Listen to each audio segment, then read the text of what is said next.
Quand le plus fort des loups comprend que la fin n'est pas la chute, mais la transmission. Le vieux loup se tenait sur la colline, le souffle court, le regard tourné vers le soleil couchant. Chaque rayon lui rappelait une victoire et une perte. Il savait, son heure approchait, mais avant de partir, il devait transmettre ce qu'aucun cri ne pouvait enseigner.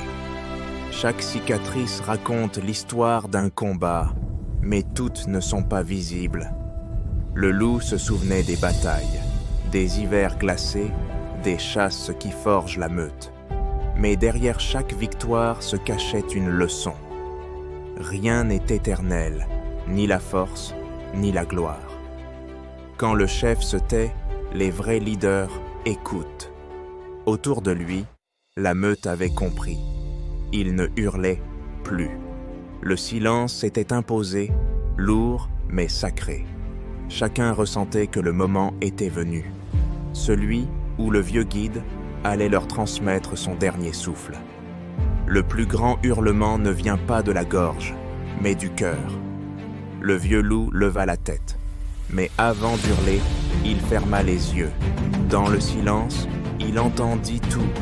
Le vent, la neige, la vie. Ce hurlement ne serait pas un adieu, mais une offrande. Un cri peut mourir, mais l'écho d'un esprit, jamais.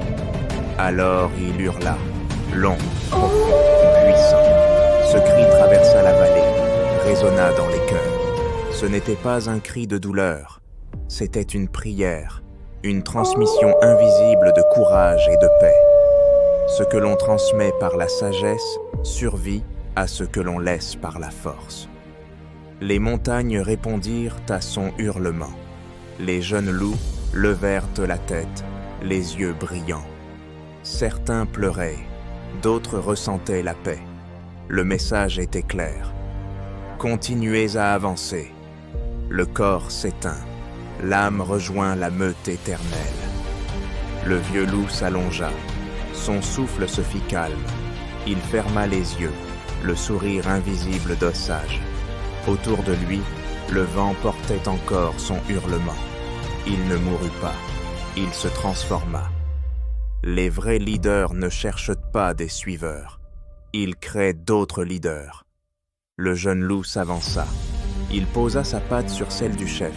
Puis, il leva la tête et hurla à son tour. Son cri n'était pas imitation, mais continuité. La meute répondit à l'unisson. Un vrai chef ne vit pas pour être admiré. Il vit pour que, même après sa mort, les autres continuent d'avancer avec sagesse et courage.